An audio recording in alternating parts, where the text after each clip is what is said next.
सदस्य राजेन्द्र प्रसाद लिङदेन, समय 4 मिनेट। सम्माननीय सभामुख महोदय, म सबभन्दा पहिले चैत 15 गते भएको घटनाप्रति दुःख व्यक्त गर्दछु र त्यो शहादत प्राप्त गर्ने पत्रकार सुरेश रजक र सबिन महर्जनप्रति श्रद्धाञ्जली व्यक्त गर्दछु र उहाँहरूलाई शहीद घोषणा गरियोस् भन्ने माग गर्न चाहन्छु।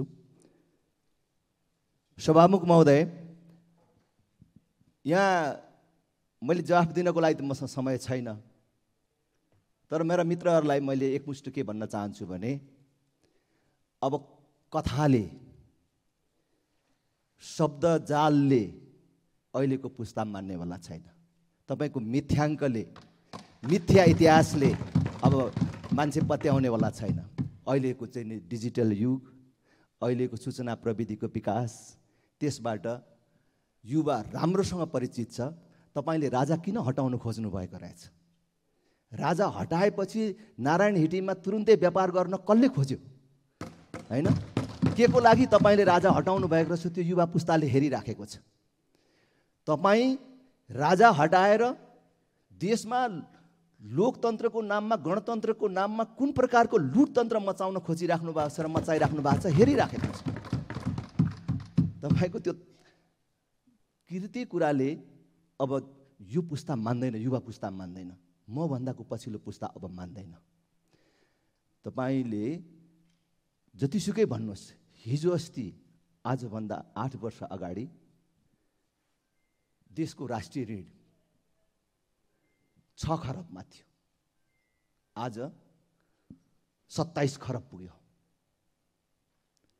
हामी हाम्रो जीवनकै र हाम्रो युगकै सबभन्दा बेसी कर तिरिराखेका छौँ यो दशक, र त्यसमध्ये कति विकासमा गयो त्यो पैसा र कति तपाईको पेट भर्नमा गयो भन्ने कुरा जनताले हेरिराखेको छ।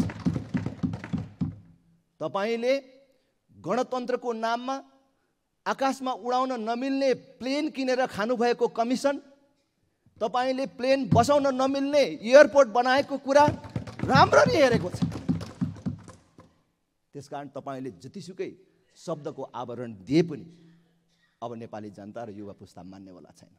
तपाईले नेपाली युवालाई भुटानी शरणार्थी बनाएर बेचेर आफ्नो व्यापार चलाउन खोजेको कुरा हेरिराखेको छ।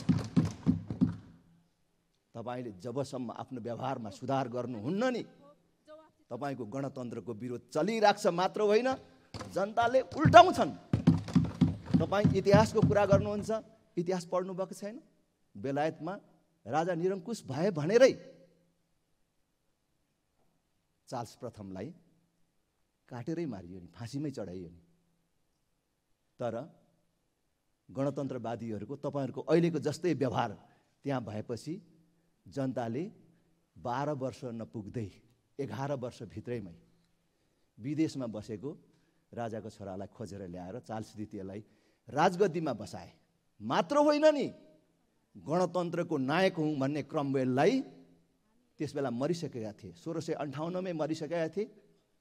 1660मा जनताले च्यानबाट खोतलेर निकालेर उसको अस्थि पञ्जरलाई फाँसीमा चढाए। त्यसकारणले जनताले चाह्यो भने यो गणतन्त्र जान्छ। त्यसकारण जनताको शक्तिलाई, युवाको शक्तिलाई तपाईले नहोच्याउनुहोस्। अस्तिको चैत 15 गते आन्दोलनकारीले मात्रै ज्यादती गरेको हो? त्यो नियन्त्रण गर्ने जिम्मा सरकारको होइन? तपाई कांग्रेस एमाले भन्नेहरू आज यो सत्तामा भजन कीर्तन गाउँदै मादल बजाउँदै आइपुगेको हो? तपाईहरु तोडफोड नगरी आएको हो? मान्छे नमारी आएको हो? मान्य सदस्य यहाँको निर्धारित समय सकिएको छ। त्यसकारणले मैले भन्छु कि त्यो सबिन महर्जनलाई हिँडिराखेको बेला गोली किन हानियो? छतमाथि बसेर मञ्चमा किन म्याद सकिएको अश्रु ग्यास बर्साइयो? किन माथिबाट गोली हानियो? त्यसको जवाफ चाहिन्छ।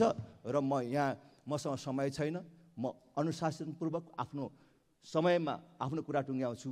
म त्यस विषयमा सरकारको र सबै विश्व समुदायको, मानव अधिकार जगतको म ध्यान आकर्षण गर्न चाहन्छु कि न्यायिक छानबिन आयोग गठन होस् र दोषीहरूलाई कारवाही होस्। धेरै धेरै धन्यवाद।